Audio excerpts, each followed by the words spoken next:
बिल्कुल ठीक है। राशिद नसरुल्लाह साहब, मैं ये अभी जो राजा साहब से क्वेश्चन कर रहा था कि मतलब ये जरा 1 मिनट पहले सुन ले आप।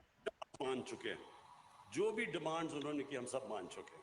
जब सब डिमांड्स भी आपकी मान ली हैं, तो ये डिमांड करना कि हम दफनाएंगे नहीं जब तक प्राइम मिनिस्टर आए ना, ये किसी भी मुल्क के प्राइम मिनिस्टर को इस तरह की ब्लैकमेल नहीं करते, क्योंकि ये एक मुल्क का जो प्राइम मिनिस्टर था, हर कोई ब्लैकमेल करेगा। फिर सबसे पहले तो ये जो डाकुओं का टोला है कि जी हमारे सारे करप्शन के केसेस माफ करो नहीं तो हम गवर्नमेंट गिरा देंगे, ये भी तो ब्लैकमेल चल रही है भाई ऐसा अल्फाज ये हैं कि पहले उनको कहा और फिर कह रहा है कि ये भी तो ब्लैकमेलर हैं, और अभी आज उसने एक नया वो जो उनसे मिले हैं, उन्होंने जो उसे प्रोटेस्ट किया जो मिलने वालों ने, और बहुत सारे लोग, आप भी बता रहे थे कि बहुत सारे लोगों ने मिलने से इनकार भी किया है, प्रोटेस्ट भी किया है, इसके साथ इसको सुनाई भी है सारी, और उनको ये कहा है कि मैंने तुम लोगों को नहीं कहा, मैंने तो ऑपोजिशन कहा था। और इस क्लिप में आपने देख लें कि ये किस रवानी से क्या कह रहा था और किस तरह कह रहा था। जी बिल्कुल ठीक कहा आपने। वही मैं आज सोच रहा था कि 22-23 साल से 24 साल से आप लोग भी इसकी तकरीरें सुन रहे होंगे, हुआ नहीं कभी इसने नाम ना लिया हो, मियां साहब का जिक्र ना हो या उस अपोजिशन का जिक्र ना हो। तो मैं सोच रहा था कि अभी कोयटा जैसे अंधोनाथ वाकये में जाएगा तो किस तरह ये मिक्स करेगा, अपोजिशन को कैसे ला सकता है कोई इंसान। आज का वाकया तो इस तरह का नहीं है कि उसमें अपोजिशन को आप ले आएंगे, लेकिन यकीन जाने ये अभी राजा साहब ने जो बात की और अर्शद भाई ने, ये वाकई बहुत बड़ा ड्रामेबाज। आप देखें, ऑन रिकॉर्ड है बयान, आपने चला भी दिया है। आगे कह रहा मैं तो पीडीएम को कह रहा था, भाई पीडीएम का तो जिक्र ही नहीं हुआ वहां। तुम कह रहे हो कि आज तुम बैठोगे कल कोई और बैठेगा, ये तो ब्लैकमेलिंग हो जाएगी। मैं तो ब्लैकमेलिंग में नहीं आता और तुम्हारी एक लॉन्ग हिस्ट्री है। यानी कि देखिए आज ही उसने वो बात पीडीएम पे डाल दी। तो कहने की बात सुनीला साहब ये है कि आपने एक कम्युनिटी को चंद किलोमीटर तक महदूद कर दिया। आज मैं उनके entry exit points check in होके, वो जैसे की जगह चेक इन होती है तो वो हजारा के दो आते हैं, हजारा टाउन। आपकी बात थोड़ी कम आ रही राशिद भाई। कितनी मुश्किल जिंदगी होगी कि आपने जी यहाँ रहना है। अच्छा एक सब्जी वाला है, वो कहता भाई यहाँ तो हजारा टाउन में बड़ी महंगी सब्जी है, मैं वहां से कोयटा से लेके आऊंगा मंडी से। वो जाता है 3 लोगों के साथ, आता है 5 गोलियां खा के 2 मर जाते हैं। बात सुन ले, क्या स्टेट है, क्या रियासत है, उसके ऊपर उनके जख्मों पे नमक पाशी। साथ में वो कह रहा है कि ये एक और, मैं आज वही देख रहा था आपके प्रोग्राम से पहले, 13 कब्रें हजारा टाउन कब्रिस्तान में, 7 जो फैमिलीज की हैं, 13 है, 7 है, 9 है, जो एक एक फैमिली की कब्रें 7 जो बना देते हैं जो रवायत है। तो क्या, और अभी राजा जाग साहब ने एक जिक्र किया रेहान बीबी का, तो अभी मैं इंटरव्यू उनका करके फारिग हुआ। 3 बातें उन्होंने की, क्योंकि उस खातून के पास फर्स्ट हैंड इंफॉर्मेशन है, वो इस शख्स के साथ रही है 10 महीने 8 महीने जितना भी रही, वो इसके साथ रही है। उसने कहा जी नहीं बोला कि इसके काम का बंदा था जब तक जिंदा था, जिस दिन मर गया इसने कहा अब ये नहीं मिला मुझे क्या देगा, इसके जनाजे में जाके मुझे क्या मिलेगा।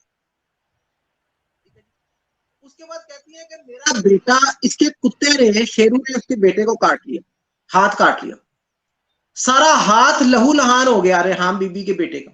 ये साथ बैठा खाना खाता रहा, इसने मुड़ के नहीं देखा।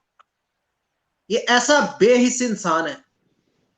फिर वो कहती है तीसरा वाकया इसकी बेहिसी का सुनाया, कहती रात को नशे की हालत में होता था, उठता था, गिलास शीशे का पड़ा होता था तो तोड़ देता। कहती मैं जब उठती थी वॉशरूम या नमाज के लिए तो मेरे पाँव में वो खिंची लगती थी, रोजाना की ये रूटीन थी। कहते फिर तंग आके मैंने प्लास्टिक का गिलास रखा। ये शर्म आनी चाहिए उन लोगों को जो इसको लेके आए हैं, इस बेहिस शख्स को लेके आए हैं और इसको बैठा दिया है 22 करोड़ अवाम के सरों पे मुसल्लत कर दिया। तो संदेला साहब, इसमें मेरा नहीं ख्याल तो इतनी हैरानगी की बात थी कल वाले बयान से। ऐसे कई बयान हम पहले भी सुन चुके हैं, आप भी सुन चुके हैं, ये माशरा भी सुन चुका है, लेकिन लम्हा फिक्रिया ये है सिलेक्टर्स के लिए, क्या उनको सोचना नहीं चाहिए कि यार ये क्या किया हमने, इस्लामी जमहूरिया पाकिस्तान के साथ हमने क्या मजाक किया। एक कम्युनिटी जो ऑलरेडी सफर कर रही थी, जिसकी एक लॉन्ग लिस्ट है, ये मैं उनके सारे वो लेके आया था कि उनके विचारों पे कब कब कौन कौन से हमले हुए, 2010 में, 11 में, किसी में 73, किसी में 26, किसी में 19, वो एक बड़ी लंबी लिस्ट है, वो सारा प्रोग्राम इसमें गुजरे। लेकिन कहने का मकसद है उन लोगों को कल इसने ब्लैकमेलर कह के कहानी खत्म कर दी। मतलब सफाकियत की एक लंबी दास्तान उसने सुनाई, अपने चेहरे पे आज वो काले ग्लासेस, आपको पता है जब काले ग्लासेस लगा के जाना फन की अलामत समझा जाता है। आज वो शख्स काले ग्लासेस लगा के स्टबर्न बन के बैठा हुआ सामने और कहता है कि वो मैं नहीं आया तो वो देखो वो एक साथ, और साथ इसके जो चेले थे शहबाज गिल, वो ट्वीट क्या कर रहा है कि कोरोना के लॉकडाउन के ऊपर भी सारे साइड एक साइड पे थे, इमरान खान एक साइड पे था। तो अब भी ये कोयटा का वाकया भी साबित करेगा कि इमरान खान डट के खड़ा है। यार ये ट्वीट कर रहे हैं आपके तर्जुमान, तो बस फिर इसके ऊपर क्या कह सकते हैं। इसी के वो तो एटलीस्ट आज मैंने प्रोग्राम के हिस्से में, क्योंकि आपने उस पर एक वीडियो भी किया, कल प्रोग्राम भी किया, तो मैंने उस पर भी बात करनी है। उस बंदे पे तो आज स्पेशली मैंने सबसे कमेंट लेने हैं, बल्कि मैं दिल का जो पढ़ास है ना ਤੁਹਾਡੇ को कढ़वाना जो देते अपना भी करना है उस बंदे का, तो खैर जवाब नहीं रहे। राशिद साहब मुझे ये बताएं, ब्लैक मेलर कौन होता है, उसकी डेफिनेशन क्या है? मतलब आप देखें, एक तरफ आप कह रहे हैं मैं फैसलाबाद बंद कर दूंगा, मैं लाहौर बंद कर दूंगा, मैं आप लोग जो है ना वो बाहर से पैसे ना भेजो, बिजली का ब्लैकमेल तो ये है ना कि आप गवर्नमेंट को ब्लैकमेल कर रहे हैं कि आप लोग छोड़ जाओ वरना मैं ये सब कुछ कर दूंगा, अगर मेरी नजर में है तो क्या? और एक तरफ वो तस्वीरें हैं, एक तरफ वो कतबे लिखे हुए हैं जहां पे लिखा है कि पहले मुझे मार देते, फिर मेरे पापा को, फिर वो बच्चियों का रोना, फिर वो मरियम नवाज की एक तस्वीर है, फिर दिखाते हुए होती है कि वो उनके यहाँ पे वो जो कोट है शोल्डर, वहां पे आंसू जो है या वो जो पानी है वो लगा नजर आ रहा है। ब्लैकमेलर कैसे कह सकता है? अल्फाज का चुनाव गलत है, समझ नहीं आती, या जानबूझ के करता है? देखिए संदेला साहब, before going to this question, मैं अभी राजा साहब ने एक बात कही थी, उससे बसात एहतराम थोड़ा सा इख्तलाफ करूंगा कि जो इन्होंने कहा था कि ये जो लेके आए मैं, ये उनको भी पता है ये क्या है। देखिए लाने वाले जो है ना उनको सब पता है, और उन्हें पता है कि उसको कब तक इसकी डोरी को ढीला छोड़ना है। ये एक चीज ध्यान में रखिएगा कि उन्हें किसी चीज से, क्योंकि बात ये है बाकी जितनी भी जमातें हैं ना जिसकी मरकज में खौफ कम नुमाइंदगी है खौफ ज्यादा है, उनकी कुछ ना कुछ नुमाइंदगी है। इसकी नुमाइंदगी तक नहीं है इतनी कि जितनी इसको दिलवाई गई है। अब जब एक बंदे को आप, वो कहते हैं ना cricket base Edifice will also be cricket, जो जिस बुनियाद जिस इमारत की वो टेढ़ी होगी तो उसके ऊपर खड़ी इमारत भी तो टेढ़ी होगी ना। इसको निकालना इतना आसान है जिस तरह मक्खन से बाल को निकालना है, और लाने वाले इस चीज को जानते हैं। इसी वजह से वो इसको लेके आए हैं कि उनके पास इसको लाने से पहले इसके निकालने का जना मवाद जो वो ज्यादा मौजूद है। तो इस वजह से ऐसा बंदा जो होता है ना, वो मियाँ साहब ने क्या कहा था, मियाँ साहब ने ये मतलब एक उन्होंने मुतअद्दिद दफा जो ये बात कह दी थी, इवन के हार्ले स्ट्रीट क्लिनिक की सीढ़ियों के ऊपर खड़े हुए जब मोहतरमा कुलसूम नवाज मरहूम अल्लाह उनको गिरके रहमत करे वो हयात थी, उस वक्त भी उन्होंने कहा था हमारा तो तुम्हारे से मुकाबला ही नहीं है। ये चाबी वाले खिलौने, ये कठपुतलियां, मतलब ये इनका इसके ये इमरान न्याजी इसके साथ कौन है, मतलब ये इसकी क्या स्टैंडिंग है। इसको तो जिस तरह लाया गया उससे बहुत ज्यादा आसानी से इसको निकालना आसान है। तो 2-4 वीडियो क्लिप्स की मार है ये, ठीक है। तो लिहाजा अगर आप ये समझे ना कि ये क्या कर दिया तो ये क्या हो गया, कुछ भी नहीं हुआ। जो लेके आए उनको सब पता है कि किस वक्त जो ना उसका वो इसकी चाबी खत्म होगी तो उसको चेंज करके ना जो ना आपने बैक फुट पे आ जाना है। एक तो ये बात होगी जो मेरी ख्याल में मतलब बसात एहतराम। अच्छा, दूसरा आप इस क्लिप आपने जो दिखाया इसमें वाज़ेह तौर पे लिखा हुआ है आपके सारे मुतालबे मान लिए गए हैं। किसके मुतालबे? जो शोहदा के वारिसीन के, ठीक है। अब अगर आप ये कहेंगे कि हम दफनाएंगे बाद में, तो ये ब्लैकमेलिंग दुनिया के किसी हिस्से में नहीं होती है। मतलब सिंपल उर्दू में ये सारी चीजें हैं, इसमें कौन सी कोई तशरीह की जरूरत है कि ये अगर आगे पानी पे पैरों पर पानी नहीं पड़ने दे रहा। तो ये राशिद नसरुल्लाह साहब ने भी कहा कि पहली दफा तो हुआ नहीं। इन्होंने मतलब एक हिस्ट्री या दर्जनों सैकड़ों जो ना ऐसी चीजें हैं जिस पे इस बंदे ने यू टर्न लिया हुआ है। तो लिहाजा इसके ऊपर तो बहस करनी बनती नहीं कि इसने ब्लैकमेलर कहा किसे है।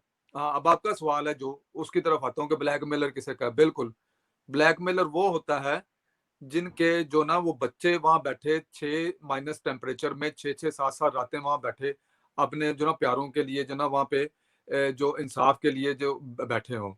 ब्लैकमेलर वो नहीं होता जो बिजली के बिल वहां जलाता है। ब्लैकमेलर वो नहीं होता जो कहता है कि हुंडी के जरिए पैसे भेजो और ये तक कहता है कि आप अपने जो यूटिलिटी बिल जला दो और आपको कोई जरूरत ही नहीं है कि किसी किस्म की भी हुकूमत के साथ जो सिविल नाफरमानी करो। देखिए ये चीजें ऐसी होती है कि ऐसे बयान देने वाला बंदा जब किसी मसनद पे लाके उठाया जाता है तो जब लोगों को वो कहता है ना कि आप ये काम करें कि पैसे बजरिया हुंडी नहीं आप जो ना थ्रू प्रॉपर चैनल पे भेजें, तो वो ये कहेंगे यार आप तो आज से साल 6 महीने पहले 2 साल पहले ये कह रहे थे, कंटेनर पे खड़े आपकी ये जुबान थी। तो बेसिकली ये जो सारी चीजें हैं अवाम अब इसका चेहरा जान चुके हुए हैं। एक तो ये अगर किसी को ये अंदाजा है कि ये अवाम की मतलब के वजह से यहाँ पे बैठा हुआ है, तो ऐसी बात नहीं है। अब इसका जाना ठहर चुका हुआ है, वो it's only a matter of time, वो कल का है, आज का है, ये जो चीजें हैं। अच्छा, एक बात मैं यहाँ पे जरा थोड़ा सा मेंशन करता चलूं कि 2013 जनवरी में जब इसी तरह का एक सानिया हुआ था हजारा बरादरी के साथ, जब उस वक्त राजा परवेज अशरफ पीपल्स पार्टी की हुकूमत थी, वो वजीर आजम थे, तो ये वहां पे गया था, इसने बड़े उनके उल्टे सीधे नाम लिए, इसने वहां पे जाके इस्तीफे का मुतालबा किया, इसने ये कहा कि वजीर आजम खुद वहां जाएं, ठीक है, जो कि वो बाद में राजा परवेज अशरफ साहब गए भी थे वहां पे, तो उन्होंने मुतालबात माने, असलम रईसानी की हुकूमत भी जो ना इसी चक्कर में ना वो चली गई थी। तो अच्छा, अब यहाँ पे क्या है, यहाँ पे जो लोग ये कहते हैं कि ये इस पूरे एपिसोड में जो आप देख लें कि मरियम नवाज साहब और बिलावल जरदारी साहब जब गए हैं वहां पे, उन्होंने, हालांकि वो हर रोज इससे कहते हैं कि आप कल की बजाय आज इस्तीफा दें, लेकिन उन्होंने वहां पे जाकर बिल्कुल इस तरह ऐसा कोई मुतालबा नहीं किया, कोई इस्तीफा नहीं मांगा, क्योंकि वजह ये थी कि इसको इशू को पॉलिटिसाइज नहीं करना चाह रहे थे। यहाँ पे क्या हुआ उसके बरक्स कि वो क्या कि इसके जो हवारी थे, ये जुल्फी बुखारी और वो जो जैदी हैं, वो अली जैदी, वो वहां बैठ के लाहिकीन के साथ बैठे हैं, बातें कर रहे हैं, और पीछे से उनके वो चेले बैठाए होते हैं, वो छुप छुप के जना वीडियोस बना के जना वो सोशल मीडिया पे डाल रहे हैं कि लो जी रात के इतने बज रहे हैं, और जना वहां पे हम लोग जना मुज़ाकरात कर रहे हैं, तो हम ये कर रहे हैं, वो कर रहे हैं। तो ये लोग वो लोग हैं जनाब जो मतलब कि वो क्या कहते हैं कि हर दौर के यजीद की झोली में बैठकर, हर दौर के यजीद की झोली में बैठकर देते हैं लोग गाली गुजरे यजीद को। तो ये सारे वही लोग हैं कि जो मतलब है कि अभी इनके सफाकियत का आलम ये है कि ये लवाहिकीन को जो है वो जो ब्लैकमेल और पता नहीं क्या क्या कह रहे हैं, और अब जो ना वो आके जना उनके ऊपर ना अपने ना सोशल मीडिया पे ना अपनी वो पब्लिसिटी भी करवा रहे हैं साथ साथ। बिल्कुल ठीक है, बिल्कुल ठीक है, बिल्कुल ये। अच्छा, ये अभी जिक्र भी किया अरशद साहब, राशिद साहब ने, तो मैं आपको ना क्योंकि उन्होंने वो कहते थे कि वहां पे जाके आना चाहिए वज़ीर आज़म को हमेशा, लेकिन अब वो क्या कह रहे हैं, कह रहे हैं कि अगर मैं आ जाता तो क्या रवायत पड़ती है। मैं ये आपको एक क्लिप सुनाता हूं और उसके बाद फिर आप इस पे प्लीज क्लिप में कीजिएगा। समझना चाहिए कि प्राइम मिनिस्टर के लिए और चीज होती है।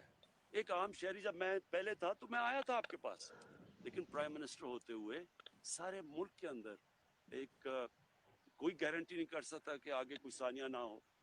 तो इसलिए मैंने इनको बार बार मैसेज भिजवाई, मैंने कहा आप उनको दफना दें, और आपके दुख और दर्द में शामिल होने के लिए मैं फौरी आऊंगा, लेकिन आप जब शर्त लगाएंगे तो ये फिर आगे एक छोड़े, आज इमरान खान, कल कोई और प्राइम मिनिस्टर होगा, ये सबके लिए फिर एक प्रेसिडेंट बन जाता है। इसमें दो चीजें हैं, एक तो वो कह रहा है कि मतलब कि मैं अगर यहाँ पे आऊं तो कोई और सानिया हो जाए, मतलब तुम आका हो तो मैं मर जाऊंगा, एक तो ये कह रहा है इसमें, और दूसरा वो कह रहा है अपने उसी में कह रहा है कि ये तो एक रवायत बन जाएगी, अगर आ जाता तो वो रवायत बन जाएगी। लेकिन पहले क्या कहता रहा वो आपने सुना हाशमी साहब से भी।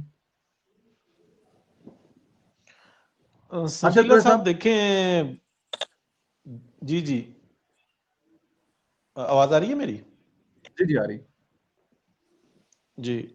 ये जो है ना अपने काम बड़े बेहतरीन तरीके से कर रहा है, और वो जो करना चाहता है वो कर रहा है, वो हर चीज को मुतनाज़ा बना रहा है, ओहदे को